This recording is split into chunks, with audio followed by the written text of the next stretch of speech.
anggapan Salafi, Wahabi, bahwa tawassul itu haram dan menganggapnya syirik. Kita sudah cari, sudah cek, ternyata persoalan ini tidak masuk ke pembahasan ilmu akidah di abad pertama, kedua, ketiga, keempat, nggak masuk. Makanya Imam Abul Hasan al-Ash'ari, Abu Mansur al-Maturidi tidak pernah membahas ini. Ini perlu digarisbawahi ya, nggak pernah ketemu. Munculnya di mana? Munculnya di kitab hadis riwayat Imam Tirmidzi. Kisah orang buta yang minta didoakan Nabi, lalu Nabi ajarkan cara bertawassul. Kemudian yang lebih mengagetkan, selain kitab Tabrani, kitab-kitab yang lain, muncul dalam kitab fikih Hanbali. Nah, ini yang mengagetkan, Pak. Karena nanti, kalau kita lihat secara sanad, genealogi, Salafi itu kan anaknya Hanbali. Jadi mazhab 4, masih ingat? Hanafi, Maliki, Syafi'i, Hanbali. Dari Hanbali ini muncullah satu aliran manhaj yang mengklaim lebih tinggi, lebih murni dari Hanbali itu sendiri, yang menyebut dirinya Salafi. Nah, tokoh-tokoh Hanbali ini mereka sebut sebagai tokoh Salafi. Siapa saja itu? Di antaranya pengarang kitab Al-Mughni, Imam Al-Faqih Al-Mufti Ibn Qudamah. Nah, ini yang paling mengagetkan, ternyata Ibnu Qudamah memasukkan metode ziarah kubur dan tawasul ke dalam kitab fikihnya. Berarti persoalan tawasul dulu itu masuk ke wilayah mana? Fikih apa akidah? Fikih. Tapi sekarang kalau antum dengar orang bertawasul, pengharaman tawasul, syirik tawasul, masuk ke wilayah mana? Akidah. Sejak kapan ini berubah? Seabad setelah Ibnu Qudamah, yaitu munculnya Ibnu Taimiyah dan murid-muridnya. Maka di sini kata Syekh Ali Jum'ah, semoga Allah menjaga beliau. Beliau ini sangat dibenci oleh Salafi, Pak. Ya, kayaknya kalau kita ngaji kitab beliau, kita dibenci juga sama Salafi, ya. Ya nggak apa-apa, kita nggak akan benci Salafi. Assalamualaikum warahmatullahi wabarakatuh. Alhamdulillah wassalatu wassalamu ala Rasulillah. Allahumma sholli ala Muhammad wa ala ali Muhammad. Teman-teman yang dirahmati Allah Subhanahu wa taala, ceramah Buya Ar-Razi membahas pandangan Salafi Wahabi terkait tawassul, yaitu meminta perantara dalam berdoa. Mereka menganggap tawasul sebagai perbuatan syirik. Namun, Buya menjelaskan bahwa persoalan ini tidak dibahas dalam ilmu akidah pada abad pertama hingga keempat. Bahkan, tokoh-tokoh besar dalam ilmu kalam seperti Imam Abul Hasan al-Asy'ari dan Abu Mansur al-Maturidi tidak pernah membahasnya. Kata Buya Ar-Razi, setelah munculnya Ibnu Taimiyah dan murid-muridnya, pandangan mengenai tawasul berubah, dan tawasul mulai dianggap sebagai masalah akidah yang kemudian diharamkan oleh kelompok Salafi Wahabi. Pada video yang kita bagikan kali ini, mari kita dengarkan penjelasan Ustadz Sofyan Khalid Rurai. Kita simak bersama videonya. فَبِأَيِّ آلَاءِ رَبِّكُمَا تُكَذِّبَانِ. Orang yang beribadah kepada Allah tapi tidak langsung, dia menjadikan makhluk sebagai perantaranya. Sama saja apakah makhluk itu malaikat, para nabi, ataupun para wali, terlebih lagi patung-patung atau bahkan syaitan. Ini semuanya adalah termasuk kesyirikan. Karena ibadah semuanya harus dimurnikan hanya untuk Allah semata-mata. Tidak boleh diberikan kepada selain Allah, walaupun hanya dalam bentuk perantara. Bahkan jemaah sekalian, orang-orang musyrik jahiliyah dahulu juga menjadikan patung-patung mereka, Tuhan-Tuhan yang mereka sembah selain Allah, pada hakikatnya hanya sebagai perantara mereka untuk mendekatkan diri kepada Allah. Jadi ini tidak ada bedanya dengan perbuatan musyrik orang-orang jahiliyah dahulu, sebagaimana Allah sebutkan di dalam surat Az-Zumar ayat ketiga. وَالَّذِينَ اتَّخَذُوا مِن دُونِهِ أَوْلِيَاءَ مَا نَعْبُدُهُمْ إِلَّا لِيُقَرِّبُونَا إِلَى اللَّهِ زُلْفَى. Dan orang-orang yang menjadikan selain Allah sebagai Tuhan-Tuhan mereka, maka mereka mengatakan, kami tidaklah beribadah kepada Tuhan-Tuhan kami itu kecuali agar mereka mendekatkan kami kepada Allah sedekat-dekatnya. Subhanallah, jemaah sekalian, orang-orang musyrik jahiliyah dahulu termasuk jenis orang musyrik yang paling jelek. Maka Allah pilih nabi terbaik, nabi akhir zaman, untuk diutus kepada mereka, Ternyata mereka dihukumi sebagai orang musyrik, orang kafir, karena mereka menyembah kepada selain Allah dengan sebuah tujuan mulia. Apa tujuan mereka? Agar, kata mereka, yang kami sembah selain Allah itu bisa mendekatkan kami kepada Allah dengan sedekat-dekatnya. Maka di sini kita bisa memetik pelajaran. Tujuan yang mulia sekalipun, niat yang baik tidak serta-merta membenarkan perbuatan kita, tetapi harus disertai dengan cara yang benar. Itulah selalu prinsip Islam. Niat yang baik dan cara yang benar. Niat yang baik saja belum cukup. Nggak bisa kita mengatakan yang penting kan niatnya baik. Belum cukup. Harus diikuti dengan cara yang benar, yaitu cara yang diridhoi Allah, meneladani Rasulullah sallallahu alaihi wasallam. Jemaah sekalian, pembatal keislaman yang kedua ini berbicara tentang orang yang berdoa kepada selain Allah. Walaupun dia niatkan hanya untuk perantara kepada Allah, maka dia telah terjerumus di dalam kesyirikan. Kenapa jemaah sekalian? Karena doa itu ibadah. Bahkan doa termasuk sebesar-besarnya ibadah. Rasulullah SAW pun menegaskan, ad-du'a'u huwal ibadah. Doa itu adalah ibadah. Kemudian beliau membaca surat Ghafir ayat ke-60. Wa qala rabbukum ud'uni astajib lakum. Innal ladzina yastakbiruna an ibadati sayadkhuluna jahannama dakhirin. Dan Rabbmu telah berfirman, berdoalah kepadaku, niscaya aku akan mengabulkan doa kalian. Sesungguhnya orang-orang yang tidak mau berdoa kepadaku, mereka menyombongkan diri, mereka akan masuk neraka dalam keadaan hina. Jadi jemaah sekalian, ayat yang mulia ini menjelaskan dua hal penting. Yang pertama, doa itu adalah ibadah. Yang kedua, Allah berjanji akan mengabulkan doa kita, dan Allah tidak pernah menyalahi janji. Kalau begitu jemaah sekalian, mohonlah kepada Allah, mintalah kepada Allah. Allah telah berjanji untuk mengabulkan doa kita. Dan apabila doa itu adalah ibadah, maka kita tidak boleh berdoa kepada selain Allah subhanahu wa ta'ala. Dan Allah juga mengancam di dalam ayat ini, orang-orang yang tidak mau berdoa kepadaku, mereka menyombongkan diri, mereka akan masuk neraka dalam keadaan hina. Jemaah sekalian, kalau kita minta kepada orang, pertama itu tercelah. Yang kedua, orang itu mungkin awalnya saja senang dimintai. Pada umumnya orang bosan minta terus. Tapi jemaah sekalian, Allah subhanahu wa ta'ala tidak pernah bosan menerima permintaan kita. Bahkan Allah semakin cinta orang yang selalu bermohon kepadanya. Dan Nabi SAW juga bersabda, man lam yas'alillah yaqdab alaih. Siapa yang tidak meminta kepada Allah, maka Allah murka kepadanya. Jadi sebaliknya, Allah kalau kita tidak minta kepadanya, dia murka kepada kita. Apalagi kita duakan dia dalam permintaan. Kita minta kepada Allah, tapi kita juga minta kepada selain Allah. Maka jemaah sekalian, tentu ini adalah hal yang tercela. Bukankah Allah Maha mampu mengabulkan permohonan kita? Ketika kita minta kepada selain Allah, seakan-akan kita ragukan janji Allah. Allah akan mengabulkan doa kita, dan kita ragukan kemampuan Allah untuk mengabulkan doa kita. Itulah sebabnya jemaah sekalian, orang yang berdoa memohon kepada selain Allah, dia telah terjerumus di dalam perbuatan syirik. Karena doa itu ibadah. Ibadah tidak boleh dipersembahkan kepada selain Allah subhanahu wa ta'ala.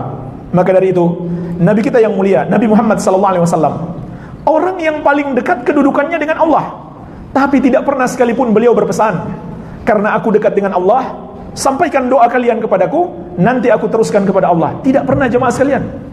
Beliau tidak mengatakan itu semasa hidup beliau. Tidak pernah pula beliau berpesan, kalau aku mati datanglah di kuburanku, panjatkan doa kepadaku, nanti aku teruskan kepada Allah. Tidak pernah. Dan tidak ada satupun riwayat yang sahih para sahabat pernah melakukan itu. Ya Rasulullah, kabulkanlah doaku. Tidak pernah. Karena itu adalah syirik. Ya Rasulullah, teruskan doaku kepada Allah. Tidak pernah seorang sahabat pun diajarkan oleh Nabi SAW berdoa dengan cara seperti itu. Yang beliau ajarkan adalah, idza sa'alta fas'alillah wa idza sta'anta fasta'in billah. Kalau kamu mau minta sesuatu, mintalah kepada Allah. Kalau kamu butuh pertolongan, mohonlah kepada Allah. Dan ingat selalu jamaah sekalian, janji Allah pasti Allah akan mengabulkan. Tapi kok ada orang yang doanya belum juga dikabulkan oleh Allah? Maka jamaah sekalian ketahuilah, doa itu pasti dikabulkan dalam 3 bentuk. Yang pertama, langsung Allah kabulkan. Yang pertama, langsung Allah kabulkan. Atau membutuhkan waktu, tetapi Allah kabulkan. Dan Allah yang lebih tahu mana atau kapan yang terbaik doa kita dikabulkan. Yang kedua jamaah sekalian, Allah tidak kabulkan seperti permintaan kita, tapi Allah berikan yang semisal dengan permintaan kita, bahkan lebih baik. Kenapa? Karena Allah yang lebih tahu mana yang terbaik untuk kita. Dan yang ketiga, menjadi pahala di akhirat. Ini yang ketiga lebih besar, menjadi pahala di akhirat. Sebab balasan di akhirat itu lebih besar daripada balasan di dunia. Jadi jemaah sekalian, doa itu pasti dikabulkan. Hanya saja kalau kelihatannya lambat dikabulkan, maka kita harus tetap berprasangka baik kepada Allah, tapi berprasangka buruk terhadap diri kita. Kenapa jemaah sekalian? Karena ada juga sebab-sebab penghalang terkabulkannya doa. Apa itu? Perbuatan kita sendiri. Perbuatan kita sendiri, doa itu pasti dikabulkan, tapi seringkali kita sendiri yang menghalangi dikabulkannya doa kita. Apa penghalang dikabulkannya doa jemaah sekalian? Perbuatan maksiat, perbuatan yang haram. Rasulullah SAW pernah menceritakan tentang seorang musafir. Musafir adalah orang yang lebih dikabulkan doanya.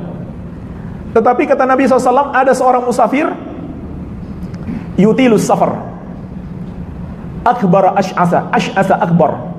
Dia memperpanjang safarnya, artinya dia melakukan perjalanan jauh, kusut masai, berdebu.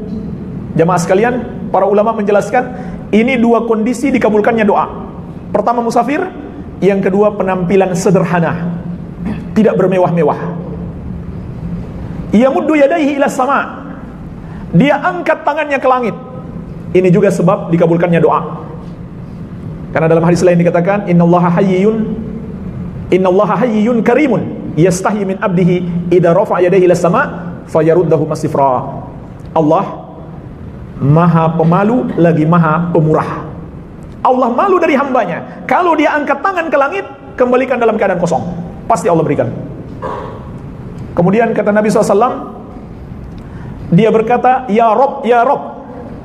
Ini juga sebab dikabulkannya doa, yaitu dia memanggil Allah dengan salah satu al-asma'ul husna, Ar-Rob. Dan dia ulang-ulang. Jadi musafir, penampilan sederhana, mengangkat tangan ke langit, memanggil Allah dengan namanya yang maha indah, dan mengulang doanya, Ya Rob, Ya Rob, bukan sekali saja. Jadi jemaah sekalian, dia punya 5 sebab dikabulkannya doa. Tetapi kata Nabi SAW, wa mat'amuhu haramun, wa malbasuhu haramun, wa ghudhiya bil haram, fa anna yustajabu lidzalik. Sayang, makanannya haram, minumannya haram, dan dia tumbuh dari yang haram, bagaimana mungkin doanya dikabulkan? Jadi yang haram di tubuh kita, itulah penghalang diterimanya doa kita, dikabulkannya doa kita. Jadi jemaah sekalian, doa itu adalah ibadah yang sangat agung, sehingga ketika kita berdoa kepada selain Allah, seakan kita menuduh Allah tak sanggup mengabulkan doa kita. Itu termasuk namanya menduakan Allah dalam ibadah. Ibadah itu namanya doa. Makanya jemaah sekalian, Nabi SAW, makhluk yang paling dekat dengan Allah sekalipun, tidak pernah mengajarkan kita untuk berdoa kepada beliau, melainkan berdoa kepada Allah, sebab ibadah itu hanya milik Allah. Seperti yang selalu kita ikrarkan, La ilaha illallah, tidak ada yang berhak disembah kecuali Allah subhanahu wa ta'ala. Hanya saja ulama menjelaskan, doa itu ada 2 macam, doa ibadah dan doa ul masalah. Doa ibadah dan doa permintaan. Apa maknanya doa ibadah? Semua ibadah kita adalah doa. Pada hakikatnya, solat, puasa, zakat, haji, semuanya doa. Sedangkan doa ul masalah artinya permintaan. Maka ketika dipersembahkan kepada selain Allah, kapan menjadi syirik? Apabila itu doa ibadah, otomatis menjadi syirik. Kalau ada yang sholat untuk menyembah selain Allah, atau berpuasa untuk menyembah selain Allah, maka otomatis dia musyrik, kafir, keluar dari Islam, namanya murtad. Ini yang pertama. Yang kedua, doa berupa permintaan, permohonan. Kapan orang yang bermohon meminta kepada selain Allah dihukumi musyrik? Kata para ulama, apabila yang dimintai itu, makhluk yang dimintai tersebut tidak terpenuhi padanya satu dari 3 syarat. Yang pertama, dia masih hidup. Barang siapa berdoa memohon kepada orang yang sudah mati, maka dia telah berbuat syirik. Dulu para sahabat datang kepada Nabi SAW, minta didoakan, ya Rasulullah, doakan saya. Begitu boleh ketika Nabi masih hidup. Namun setelah beliau wafat, tidak seorang pun yang datang di kuburan beliau kemudian bermohon kepada beliau, karena itu adalah syirik. Kalau Nabi saja, jamaah sekalian, tidak pantas kita panjatkan doa kepadanya karena beliau manusia biasa, apalagi selain Nabi. Apa masih ada lagi manusia yang lebih mulia daripada Nabi? Tidak ada lagi. Maka seluruh para wali Allah, para nabi yang lain, para malaikat sekalipun, bukan tempat untuk kita berdoa. Kalau kita berdoa kepada mereka, maka mereka tidak bisa mengabulkan doa kita, dan itu adalah kesyirikan. Bahkan orang-orang yang sudah wafat, tidak ada dalil yang tegas mengatakan, yang sahih, bahwa mereka bisa mendengarkan omongan orang yang masih hidup, kecuali dalam kondisi tertentu yang ada dalilnya. Kata Nabi SAW, mayit itu bisa mendengarkan orang yang meninggalkan kuburannya, langkah-langkah kaki mereka. Itu ada dalilnya. Tapi tidak ada dalil menjelaskan mereka bisa mendengarkan orang-orang yang memanjatkan doa kepada mereka. Jemaah sekalian, para wali itu mulia, wajib kita muliakan, wajib kita cintai. Tapi jangan berlebihan sampai meyakini mereka bisa mendengarkan doa kita atau mengabulkannya seperti Allah. Kalau begitu, kita telah samakan para wali itu dengan Allah. Kalau seperti itu, tidak ada dalil yang menunjukkan orang yang sudah wafat dapat mendengarkan doa yang dipanjatkan kepada mereka. Kalaupun mereka bisa mendengarkan, jemaah sekalian, maka mereka tidak akan sanggup untuk mengabulkan doa kita, sebab hanya Allah yang bisa mengabulkan doa hamba-hambanya. Makanya yang pertama, syaratnya dia masih hidup. Kemudian syarat yang kedua, dia hadir. Hadir dalam artian kita bisa menyampaikan kepadanya. Bukan kita meminta kepada seseorang seperti kita minta kepada Allah. Kita nggak melihat dia, entah dia ada di mana. Kita di masjid, kemudian kita angkat tangan minta kepadanya. Maka kalau begitu, seakan-akan kita telah samakan dia dengan Allah yang maha mendengarkan. Ini syarat yang kedua. Kemudian syarat yang ketiga, ini yang paling penting. Yang kita minta itu adalah sesuatu yang masih dalam batas kemampuan manusia mengabulkan. Kalau kita minta sesuatu kepada makhluk yang hanya mampu dikabulkan oleh Allah, maka itu adalah permintaan yang syirik. Contoh jamaah sekalian, siapakah yang bisa menurunkan hujan? Hanya Allah. Siapakah yang bisa memberikan kepada kita seorang anak? Hanya Allah. Siapakah yang bisa menyelamatkan kita dari gangguan setan, dari sihir, dari kesesatan hidup di dunia, dari azab kubur dan api neraka? Semua ini tidak ada yang mampu melakukannya kecuali Allah. Maka permintaan ini kalau kita minta kepada selain Allah, itu adalah permintaan yang syirik. Jadi doa berupa permohonan menjadi syirik apabila makhluk yang dimintai tersebut tidak terpenuhi padanya satu dari 3 syarat ini. Baik. Kemudian jemaah sekalian, sebagian orang mengatakan itu kan namanya tawasul. Tawasul itu bahasa syariat. Tapi ternyata jemaah sekalian, ulama menjelaskan tawasul itu terbagi menjadi 2. At-tawassulul masyru' wa tawassulul mamnu. Tawassulul mamnu, tawasul yang terlarang, dan at-tawassulul masyru', tawasul yang sesuai syariat. Jadi tidak semua tawasul yang dibolehkan yang disyariatkan. Tawasul yang terlarang dan tawasul yang disyariatkan. Tawasul yang terlarang seperti apa? Dalam 2 bentuk. Yang pertama yang mengandung syirik. Itulah yang kita bahas. Menjadikan makhluk sebagai perantara untuk berdoa kepada Allah atau memohon hajat-hajatnya kepada makhluk tersebut, maka itu adalah kesyirikan. Karena doa itu ibadah. Menjadikan selain Allah untuk diibadahi walaupun hanya sebagai perantara, itu adalah kesyirikan, bertentangan dengan makna la ilaha illallah. Tidak ada yang berhak disembah kecuali Allah. Bentuk yang kedua, tawasul yang terlarang adalah yang tidak dicontohkan oleh Nabi SAW, walaupun tidak sampai tingkatan syirik. Contoh jemaah sekalian, orang berdoa, ya Allah, dengan kehormatan nabimu kabulkanlah doaku. Ya Allah, dengan kemuliaan Syekh Fulan kabulkanlah permohonanku. Maka ini adalah cara tawasul yang tidak dicontohkan oleh Nabi sallallahu alaihi wasallam, walaupun tidak sampai tingkatan kesyirikan. Karena dia masih berdoa kepada Allah. Iya. Kemudian tawasul yang dibolehkan. Maka ulama menjelaskan dalil-dalil Al-Quran dan Sunnah menunjukkan tawasul yang dibolehkan itu hanya ada 3. Yang pertama dan yang terbaik adalah bertawasul dengan nama-nama dan sifat-sifat Allah Subhanahu wa taala. Seperti hadis yang kita sebutkan tadi, seseorang ketika berdoa dia memanggil ya Rabb, itu bertawasul dengan nama Allah Ar-Rabb. Atau kita mengatakan ya Arhamar Rahimin, itu bertawasul dengan nama Allah.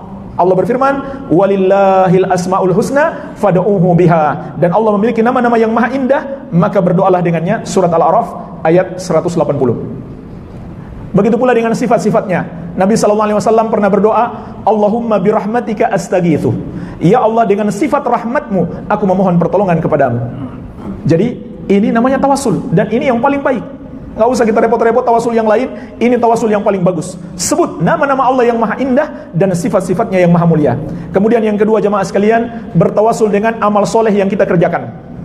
Bertawasul dengan amal soleh yang kita kerjakan. Seperti disebutkan dalam surat Ali Imran ayat ke-16 tentang doa orang-orang yang beriman.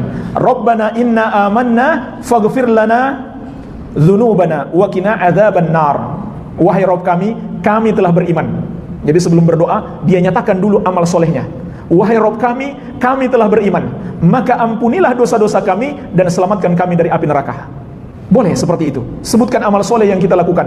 Seperti juga kisah 3 orang yang terkurung dalam gua, kemudian masing-masing berdoa dengan menyebutkan amal soleh yang pernah mereka kerjakan. Lalu mereka mengatakan, ya Allah, apabila amalan ini ikhlas karenamu, kabulkanlah doa kami, selamatkanlah kami. Maka akhirnya pintu gua itu terbuka dan mereka bisa keluar. Kemudian yang ketiga, jemaah sekalian, meminta doa orang yang soleh dengan syarat pertama orang soleh beneran, bukan dukun berjubah atau dukun bersorban. Orang soleh beneran. Siapa itu orang soleh? Orang yang mentauhidkan Allah dan selalu ittiba kepada Rasulullah SAW. Itu orang soleh. Kalau dia berbuat kesyirikan atau mengada-ada dalam agama atau bahkan melakukan praktik perdukunan, maka itu adalah dukun, bukan orang soleh. Yang kedua, dia masih hidup. Yang ketiga, kita sampaikan kepadanya. Iya, seperti penjelasan tadi. Maka para sahabat pun sering datang kepada Nabi SAW, ya Rasulullah, doakan saya. Tapi setelah beliau wafat, mereka tidak lagi memohon kepada Nabi SAW karena Nabi tidak pernah mengajarkan seperti itu. Pernah terjadi musim paceklik di masa Umar bin Khattab radhiyallahu anhu. Para sahabat datang kepada paman Nabi SAW yang masih hidup, yaitu Al-Abbas bin Abdul Muttalib, minta beliau mendoakan kepada Allah supaya diturunkan hujan. Baik, ini jemaah sekalian, permasalahan pertama terkait dengan pembahasan ini, soal tawasul. Jadi tawasul ada yang dibolehkan dan ada yang terlarang. Yang kedua terkait dengan syafaat. Karena orang-orang yang menjadikan para wali yang sudah wafat sebagai perantara untuk berdoa kepada Allah, atau bahkan mereka berdoa kepada Rasulullah SAW. Alasan mereka supaya mendapatkan syafaat para wali dan Rasulullah SAW. Maka jemaah sekalian, perlu kita ingatkan, alasan seperti ini juga yang dijadikan oleh orang-orang musyrik tatkala mereka berdoa kepada selain Allah dahulu. Seperti yang Allah sebutkan dalam surat Yunus ayat ke-18.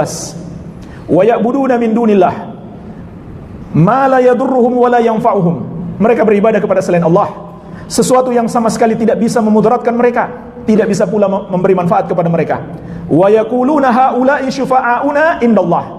Dan mereka berkata, sesungguhnya yang kami sembah itu adalah para pemberi syafaat untuk kami di sisi Allah. Subhanallah, ini juga tujuan mulia, supaya dapat syafaat di sisi Allah, selamat dari azab Allah. Itulah alasan orang-orang musyrik dahulu mengapa mereka menyembah kepada selain Allah, disebutkan dalam surat Yunus ayat ke-18. Maka mirip dengan yang dilakukan oleh sebagian orang, mereka mengharapkan syafaat dari selain Allah Subhanahu wa taala. Maka jemaah sekalian, di sini perlu kita luruskan, betul, kelak orang-orang soleh, para wali, para ulama akan memberi syafaat.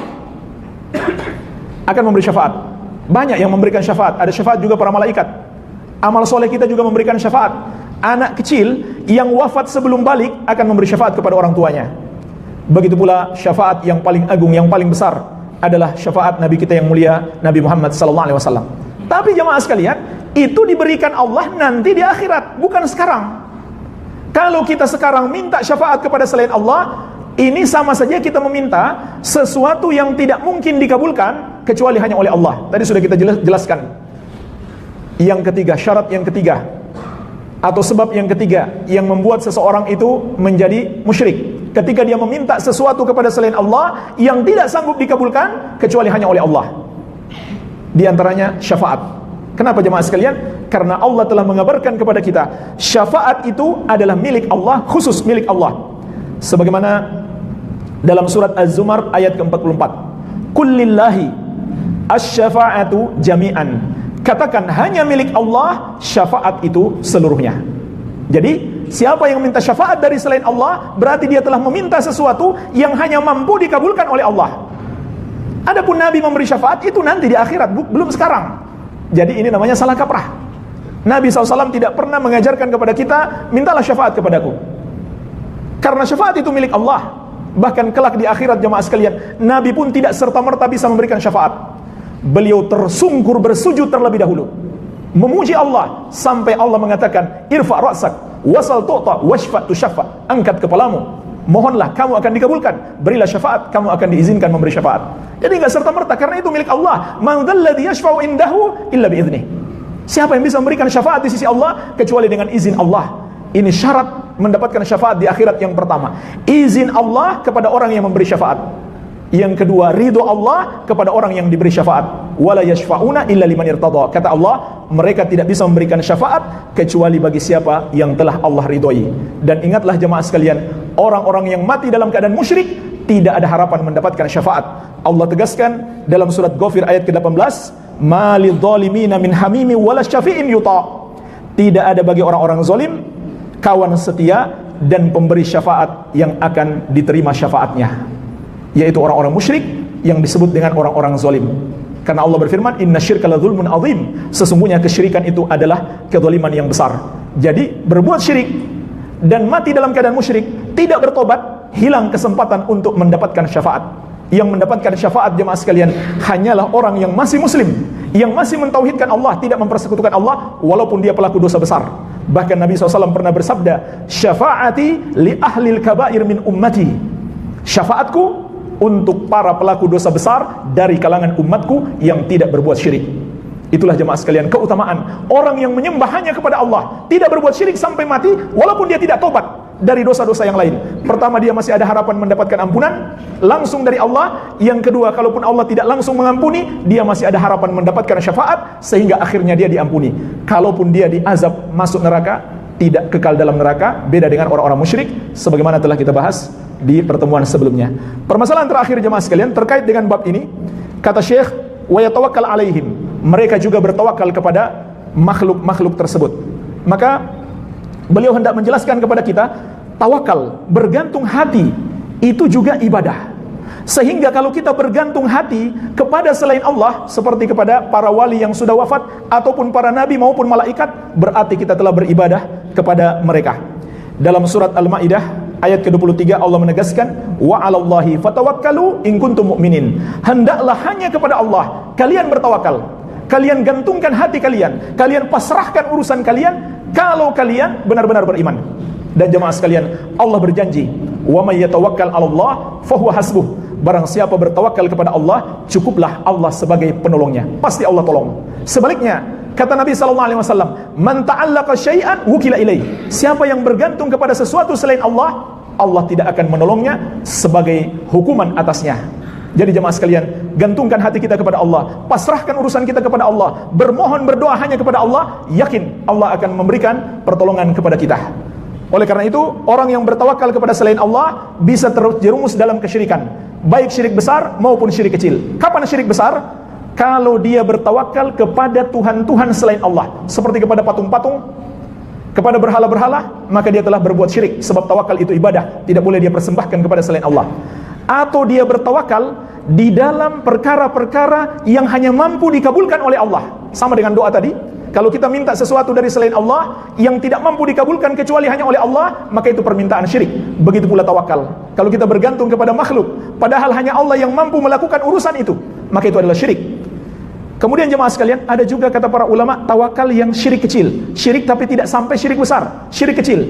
Yaitu seseorang, contohnya, yakin Allah yang maha menyembuhkan, tapi hatinya bergantung kepada dokter, hatinya bergantung kepada obat. Tapi sebenarnya dia yakin Allah dialah yang menyembuhkan. Seperti kata Nabi SAW, Anta syafi la syifa'a illa syifa'uka. Ya Allah, engkaulah yang maha menyembuhkan, tidak ada kesembuhan kecuali kesembuhan darimu. Dokter itu hanya sebab, obat itu hanya sebab. Allah yang menyembuhkan. Kalau Allah menghendaki sembuh, maka sembuh. Kalau Allah menghendaki belum sembuh, walaupun kita bolak-balik ke dokter, tidak akan sembuh. Maka jemaah sekalian, jangan sekali-kali hati kita bergantung kepada selain Allah di dalam kesembuhan. Misalkan sama dengan orang mengucapkan, kalau bukan karena dokter itu saya sudah mati, kalau bukan karena obat itu saya tidak sembuh, padahal dia masih yakin Allah yang menyembuhkan. Tapi kalau ternyata dia tidak yakin lagi Allah yang menyembuhkan, dia yakin dokternya yang menyembuhkan semata-mata, bukan Allah, maka itu bukan lagi syirik kecil, melainkan sudah syirik besar. Jadi jemaah sekalian, ingatlah selalu, Allah tidak akan menyia-nyiakan orang yang bertawakal kepadanya. Bahkan para ulama mengatakan, man sarrahu ayyakuna aqwan nas falyatawakkal 'ala Allah. Siapa yang ingin menjadi manusia terkuat, hendaklah bertawakal kepada Allah. Ketika pasukan gabungan orang-orang musyrik mengepung kaum muslimin di kota Madinah, maka apa yang dibaca oleh Nabi dan para sahabat, hasbunallah wa ni'mal wakil, cukup bagi kami Allah sebagai penolong, dan dialah satu-satunya tempat kami bertawakal, kami bersandar. Ketika Nabi Ibrahim alaihissalam dilempar ke dalam api, apa yang beliau baca? Hasbiyallah wa ni'mal wakil, cukup bagi Allah penolongku, cukup bagiku Allah sebagai penolong, dan dialah sebaik-baiknya tempat aku bertawakal. Dan Nabi SAW juga bersabda, lau kuntum tatawakkaluna 'ala Allah la razaqakum, law kuntum tatawakkaluna 'ala Allahi haqqa tawakkuli la razaqakum kama yarzuqu tayr takhdu khimasan wa taruhu bitanan. Seandainya kalian bertawakal kepada Allah dengan sebenar-benarnya tawakal, maka Allah akan memberikan rezeki kepada kalian seperti Allah berikan rezeki kepada burung. Pergi pagi dalam keadaan perut kosong, pulang dalam keadaan kenyang. Jemaah sekalian, Nabi SAW memberi isyarat kepada kita, tawakal itu harus dengan usaha. Walaupun usaha itu sedikit, seperti burung kecil, sebesar apa usahanya, tapi karena dia berusaha, Allah memberikan pertolongan kepadanya. Jadi berusaha tidak menafikan tawakal. Yang menafikan tawakal adalah apabila kita bergantung kepada usaha kita, apabila kita mengandalkan kecerdasan kita di dalam berbisnis, apabila kita mengandalkan kecakapan kita di dalam bekerja, apabila kita mengandalkan bos kita, apabila kita mengandalkan gaji kita, apabila kita mengandalkan perusahaan kita. Itulah masalahnya jemaah sekalian. Jadi berusaha itu tidak tercela, bahkan dianjurkan. Namun jangan hati kita bergantung kepada usaha. Usaha itu hanya sebab. Allah Subhanahu wa taala dialah yang menakdirkan, dialah yang memberikan rezeki kepada kita, dialah yang menganugerahkan segala. Teman-teman yang dirahmati Allah Subhanahu wa taala, ceramah Ustadz Sofyan Khalid Rurai menyampaikan tentang pentingnya memurnikan ibadah hanya kepada Allah tanpa menggunakan perantara makhluk, apakah itu nabi, wali, patung, atau apapun bentuknya. Ustadz Sofyan Khalid Rurai menegaskan bahwa hal ini termasuk dalam perbuatan syirik, karena dalam Islam, ibadah harus murni ditujukan hanya kepada Allah Subhanahu wa taala. Beliau juga menjelaskan bahwa orang-orang musyrik di masa jahiliyah dahulu menggunakan patung-patung sebagai perantara untuk mendekatkan diri kepada Allah. Mereka tidak menyembah patung itu secara langsung, melainkan hanya sebagai alat untuk mendekatkan diri kepada Allah, sebagaimana disebutkan dalam surah Az-Zumar ayat 3. Namun, meskipun tujuannya dianggap mulia, tindakan tersebut tetap dihukumi sebagai syirik. Ustadz Sofyan Hafizahullah juga menekankan pentingnya meluruskan niat dan cara dalam beribadah. Niat yang baik saja tidak cukup, tetapi harus disertai dengan cara yang benar sesuai dengan tuntunan Rasulullah SAW. Contohnya, jika seseorang berdoa kepada selain Allah meskipun hanya sebagai perantara, maka dia telah terjatuh dalam kesirikan. Doa, lanjut beliau, adalah salah satu bentuk ibadah yang paling besar. Rasulullah SAW menyatakan bahwa doa adalah ibadah. Dan Allah berjanji untuk mengabulkan doa hamba-hambanya sebagaimana dalam surah Ghafir ayat 60. Oleh karena itu, beliau mengajak jemaah untuk berdoa dan meminta hanya kepada Allah karena hanya kepadanya ibadah dipersembahkan. Pesan inti dari ceramah ini adalah pentingnya menjaga kemurnian tauhid dalam ibadah, dengan tidak melibatkan makhluk sebagai perantara antara hamba dan Allah. Demikian video yang kita dapat bagikan kali ini, semoga bisa memberikan pencerahan bagi kita semua. Mohon maaf jika ada kekurangan. Barakallahu fikum. Assalamualaikum warahmatullahi wabarakatuh.